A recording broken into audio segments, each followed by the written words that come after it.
Good morning, everyone. I woke up this morning and I had a request for a construction cone made out of fondant, how to do that. So I played around with some stuff and this is what I came up with. I would suggest if you have a construction cone at your house, just using that and following what I do here with this. If not, like I didn't, which is surprising in a house full of boys, I am going to be using a decorating tip. I chose the one with the smallest hole so that it doesn't like push through the top and get a wonky kind of shape. So I rolled up a ball of fondant. This is the color I had. It's not construction color.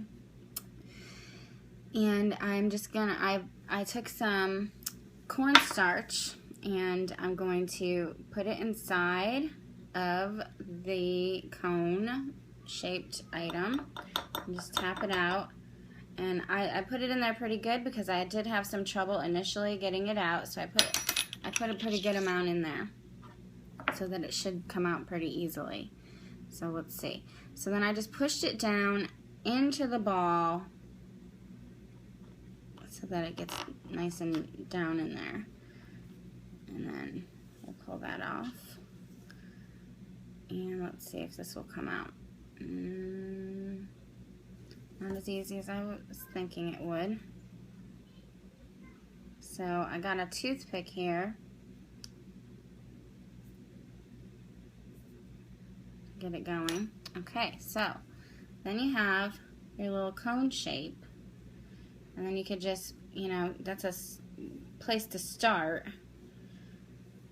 and then you can just move, use your nail bed to work around it, and smooth that out and make it nice and cone shaped. You can roll it on the counter a little bit, or the whatever kind of board you're working with, and make it smooth.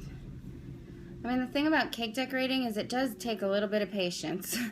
There's times when I panic, like, oh my gosh, it didn't come out right. It's all...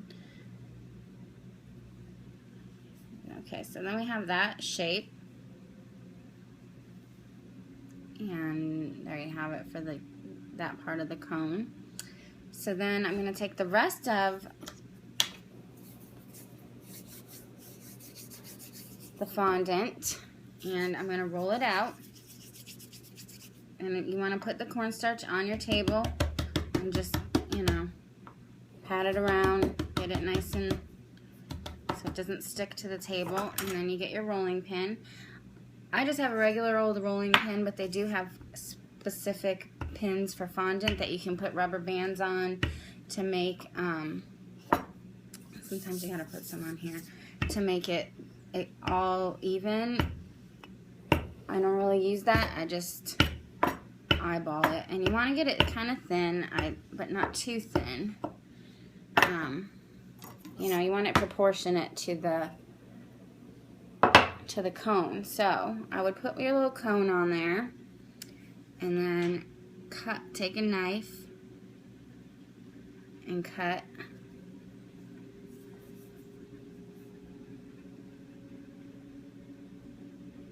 around it.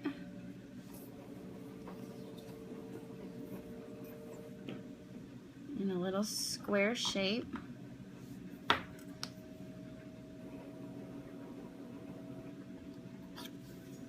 And, just press it down onto there and move it around. You should use a little bit of water to stick the top to the bottom if it's not sticking on there really good. You can do that. You can just lift this up and put it, mine's sticking pretty good, but you can put water under there, like take a little, just dip your finger in water and touch the bottom of it and then stick it on there. And then you can take a brush, a paintbrush, to brush off any excess cornstarch that's on there. Now you don't want to really put water on the outside because it'll change the way that the outside looks. If you want it to be shiny or something, or if water gets on there, don't panic. Just, lightly use a paintbrush and go over it, the whole thing, but not very saturated, not too saturated because it'll get yucky. but it'll dry shiny if you do put water on there. And so that is how you get it. And then I usually just take a knife if you need to pick it up. And there's your construction cone. I hope it's helpful. If you have any further questions, just comment on here and I will get back to you as soon as I can. Thanks.